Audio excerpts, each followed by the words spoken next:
Hello buddies, आज मैं explain करूंगा jujutsu Kaisen season 3 episode 1 and 2। Episode number 1 के स्टार्ट पे हमें यूजी को दिखाया जाता है जिसके पीछे कर्स एनर्जी बनी हुई होती है। यूजी कैसे भी करके उस कर्स एनर्जी से बच के भाग रहा होता है, लेकिन वो कर्स एनर्जी यूजी को पकड़ लेती है। फिर हम देखते हैं कि किसी ने कर्स एनर्जी के ऊपर हमला कर दिया होता है। फिर हम देखते हैं कि यह अटैक किसी और ने नहीं, यूटा ने किया होता है और यूटा यूजी को मारने आया होता है। फिर हमें कुछ टाइम पहले का सीन दिखाया जाता है जहाँ नाओया कहता है माँ ही मर गई और माकी की तबीयत ठीक नहीं है, लेकिन अभी हमें जेनिन क्लेन कैट के बारे में सोचना चाहिए। फिर हम देखते हैं कि नाओया एक कमरे में आ जाता है। उधर दो लोग बैठे हुए होते हैं, एक का नाम जिनिची होता है और दूसरे का नाम ओजी होता है। ओजी कहता है तुम्हारा बाप मरने वाला और तुम अभी आ रहे हो। ये सुन के नाओया कहता है किससे फर्क पड़ता है, क्योंकि जेनिन क्लेन का लीडर मैं ही बनूंगा, क्योंकि ओजी आपकी दो बेटियां हैं और जिनिची आपकी शक्ल अच्छी नहीं है। ये सुनने के बाद ये दोनों गुस्से में आ जाते हैं। फिर हमें पता चलता है कि ये तीनों स्पेशल ग्रेड 1 के सोर्सरर है। फिर हम देखते हैं कि इधर एक बंदा आता है और वो इन तीनों से कहता है अब इस दुनिया में नाओमी तो जेनिन नहीं रहे, तभी अब हमें उनकी वसीयत पढ़ेंगे। नाओया है जेनिन क्लैन का 27 हेड। जुजुत्सु हाई की तिजोरी में जितने भी कर्स टूल है उन सब पे नाओया का हक होगा। अगर सातोरू गोजो मर जाए या उसको कुछ हो जाए तो जेनिन क्लैन का वारिस फुशिगिरो होगा। ये सुनने के बाद नाओया को गुस्सा आता है और वो वहाँ से बाहर निकल जाता है। फिर उसे पता चलता है कि फुशिगिरो तो यूजी को ढूंढने टोक्यो गया है। फिर नाओया इन दोनों को मारने के लिए टोक्यो जाने लगता है। फिर हमें यूजी और चोजो को दिखाया जाता है और चोजो कहता है तुम कैसे हो। यूजी कहता है मैं ठीक हूँ और मुझे फील हो रहा है कि सुकुना की पावर बढ़ रही है। चोजो कहता है तुम्हें जुजुत्सु हाई पे वापस जाना चाहिए। यूजी कहता है सुकुना फुशिगिरो के लिए कुछ सोच रहा है और मैंने बहुत से लोगों को मारा है, तभी मैं वापस नहीं जाऊंगा और सॉरी क्योंकि मैंने तुम्हारे भाइयों को भी मारा। फिर हम देखते कि ये दोनों यहाँ से जाने लगते कर्स स्पिट को मारने के लिए। फिर हम देखते कि यूजी भाग रहा होता है और उसके पीछे बहुत ज्यादा कर्स स्पिट लगी हुई होती है। फिर चोजो अपना ब्लड स्प्रेड यूज करके इन सबको मार देता है, लेकिन एक बच जाता है और वो पीछे से चोजो के ऊपर हमला करता है, लेकिन यूजी उसको एक बुक्का मार के खत्म कर देता है। ये देख के चोजो अपने मन में कहता है अभी तक ठीक भी नहीं हुआ और इसने अपनी कर्स एनर्जी को कंट्रोल करना भी सीख लिया,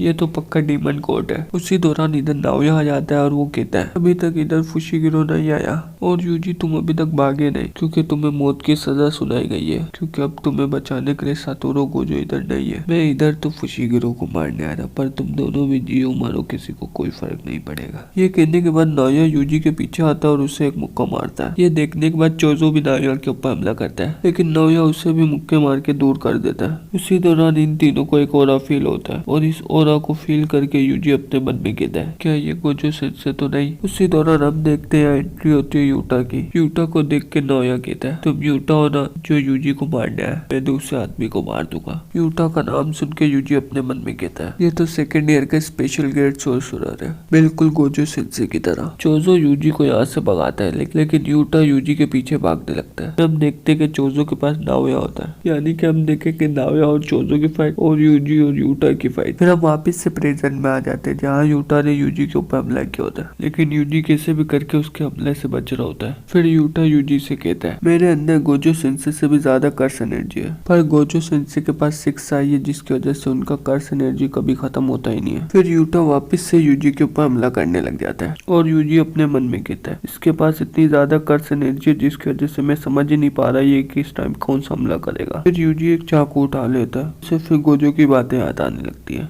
गोजो कहता है कुछ सोर्सरर भी वेपन यूज करते हैं, उसके लिए भी कर्स एनर्जी का यूज करना आना चाहिए। हम देखते कि यूजी ने अपनी छुरी की मदद से यूटा का अटैक रोक दिया होता है और इन दोनों के वेपन टूट जाते हैं। यूजी फिर यूटा को मारने के लिए आगे बढ़ता है, लेकिन हम देखते हैं यूजी को रिका ने पकड़ लिया होता है और हम देखते हैं कि यूटा ने अपनी टूटी तलवार से यूजी के चेस्ट पे हमला कर दिया होता है और यूजी मर जाता है। और इसी सीन में एपिसोड नंबर 1 एंड हो जाती है। एपिसोड नंबर 2 के स्टार्ट पे हमें सुकुना को दिखाया जाता है। फिर हमें नाओया को दिखाया जाता है जो चोजो को बुरी तरीके से मार रहा होता है। नाओया चोजो को इतना मारता है, लेकिन चोजो फिर भी खड़ा होता है। फिर यूज करता है फ्लोइंग रेड स्केल स्टिक। नाओया फिर से चोजो के ऊपर हमला करता है, लेकिन चोजो उसके अटैक से बच जाता है तो नाओया अपने चाकू से उसके ऊपर हमला कर देता है और चोजो का खून निकलने लगता है। तो नाओया कहता है तुम ब्लड मैनिपुलेशन यूज कर सकते हो, का मतलब तुम अपना खून भी रोक सकते हो और मुझे वो लोग बिल्कुल नहीं पसंद जो अपने साथ वेपन लेके घूमते हैं, जैसे कि मेरे बड़े भाई। चोजो कहता है तुम अपने भाइयों से नफरत करते हो। नाओया कहता है हाँ, कि मेरे बड़े भाई अपने छोटे भाई से भी ज्यादा कमजोर है।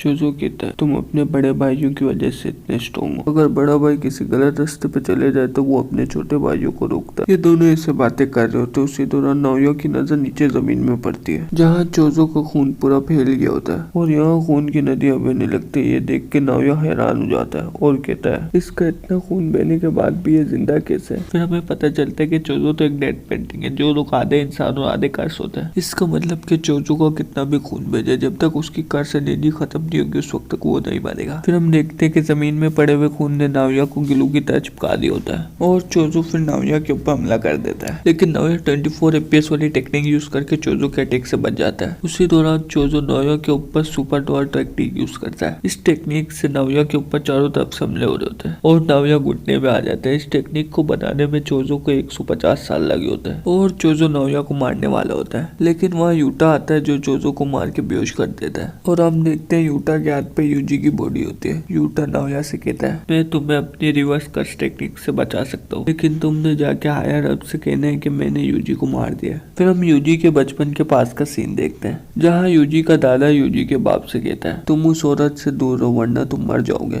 मैं जानता हूँ तुम्हें एक बच्चा जाया था जो तुम्हें कावड़ी दे नहीं पाई, तभी वो मर गई। उसी दौरान इधर एक लड़की आती है जो यूजी की मोम होती है, यानी कि यही कावड़ी है और इसके सर में भी केंजाकू का निशान होता है। फिर यूजी की आँख खुल जाती है और यूजी के सामने यूटा बैठा हुआ होता है। यूजी को जिंदा देख के यूटा मुस्कुराते हुए कहता है शुक्र है तुम जिंदा हो, मुझे गोजो सेंसेई ने कहा था तुम्हारा ध्यान रखने के लिए, तभी मैंने तुमसे लड़ने का नाटक किया। फिर हमें गोजो को दिखाया जाता है जो यूटा से कहता है अगर मुझे कुछ हो जाए तो तुमने फर्स्ट ईयर और सेकंड ईयर का ख्याल रखना है और आकारी खुद को संभाल देगा। ये सुन के यूटा कहते हैं कहीं ये लड़की का तो चक्कर नहीं है। गोजो कहते हैं तुमने यूजी का ख्याल जरूर रखना है, वो भी तुम्हारी तरह। यूटा कहता है तभी मैंने तुम्हें मारने का नाटक किया वरना तुम्हें मारने कोई और आ जाता। यूजी कहते हैं तुमने मुझे सच में मार दिया था तो मैं जिंदा कैसे हूँ। यूटा कहता है मैंने तुम्हें मारने के बाद रिवर्स कर्स टेक्निक यूज कर दी थी। ये दोनों इधर इससे बातें कर रहे होते। उसी दौरान इधर मेगुमी आ जाता है और वो कहता है यूजी अब हम जुजुत्सु है वापस जाएंगे। ये सुनने के बाद यूजी मना करने लगता है तो मेगुमी कहता है इसमें तुम्हारी गलती नहीं है क्योंकि हम कोई हीरो नहीं है, हम जुजुत्सु सोर्सरर है और मुझे तुम्हारी मदद चाहिए क्योंकि कामू ने इधर एक गेम स्टार्ट किया जिसमें एक सोर्सरर दूसरे सोर्सरर को मार सकता है और इस गेम का नाम है कलिंग गेम और मेगुमी की बहन सुमिकी को भी इस गेम का हिस्सा बना दिया गया। फिर हमें कलिंग गेम के 8 रूल बताए जाते हैं। गेम का पहला रूल है कि 19 दिन के अंदर आपको इस गेम में पार्टिसिपेट करना है। दूसरा रूल है कि जो भी इन रूल को तोड़ेगा उसकी कर्स एनर्जी चले जाएगी। तीसरा रूल है कि जो भी इस कॉलोनी के अंदर आएगा वो भी इस गेम का प्लेयर बन जाएगा। इसका चौथा रूल है कि जब एक प्लेयर दूसरे प्लेयर को मारेगा तो उसे पॉइंट मिलेंगे। पांचवा रूल है कि एक सोर्सर को मारने के 5 पॉइंट और नॉन सोर्सर को मारने का 1 पॉइंट। छठा रूल है कि अगर आप 100 पॉइंट कर दो तो आप एक नया रूल बना सकते हो। सातवां रूल अगर आपका नया रूल किसी पुराने रूल को तोड़ रहा है तो आप वो रूल नहीं बना सकते।